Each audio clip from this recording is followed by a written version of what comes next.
Hey, hi, hello pals, and welcome back to another video. No, this is not going to be a bullet journal video, instead it is going to be a study with me because I have a lot of stuff to do, as evidenced by this to-do list named catch up. Let's do it, because I have a lot of catching up to do because I went to Norway last week and then I got sick this week, so I have a lot of stuff that needs doing. I can't do all of this today because there's, amongst other things, a book I don't have, but we're going to try and make a dent in this list today, and I'm going to show you how I do it. I haven't actually decided how I'm going to do it yet, but I'm going to show you nevertheless. So without further ado, I have a lot to do, so let's get started. So this time I'm actually also going to talk you through kind of what I do, and here I'm just starting with some homework for one of my modules, my audit module. We just had a case scenario question that we had to go through and kind of look for some stuff that was a bit sketchy. So I'm just highlighting all of the relevant bits of information and then kind of writing it out. Sometimes we have this kind of homework for various modules and it's often kind of case-based, but a lot of the time we don't actually have any homework or like prep to do for our seminars apart from reading, and then we rather do questions in the seminars. But for this week we did have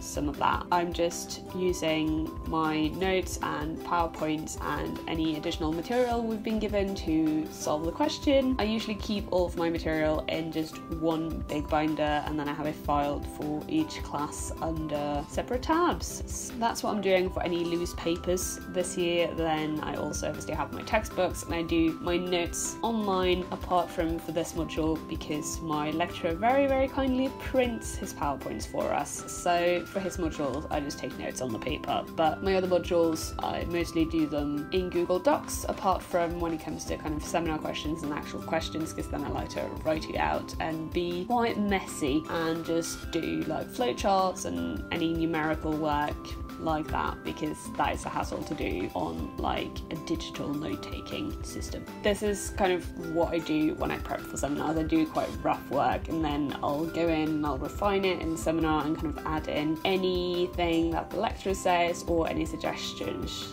that the other students have.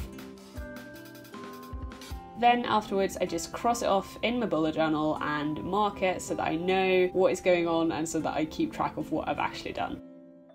Then I had some reading to do for one of my modules, and I just check it in my kind of combined syllabus what I actually have to do. And when I do reading like this, I usually like to do it just on my bed because I feel a lot less stressed and like I'm actually doing work, and it's just preliminary reading anyway, so I just do it on the bed with a cup of coffee and have a chill time while doing it. I have quite a bit of reading, both textbook and kind of articles this year. Obviously it's nothing like kind of my friend who does history, for example. She reads a wild amount. I have not that much reading. For an accountant it is quite a bit.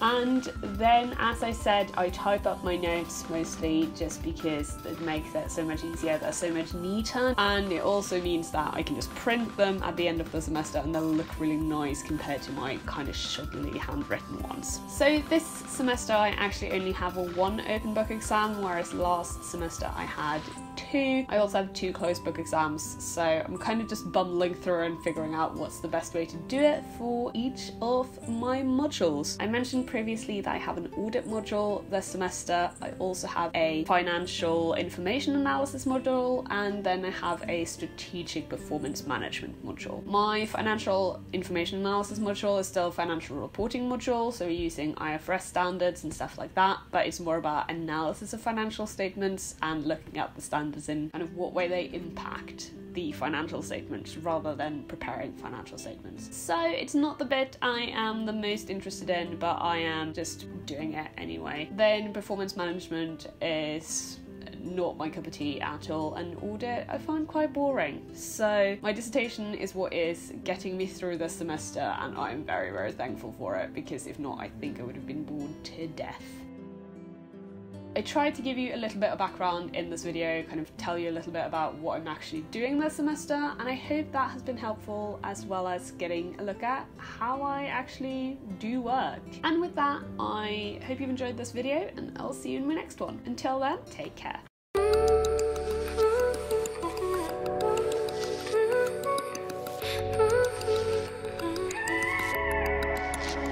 Said you need more space.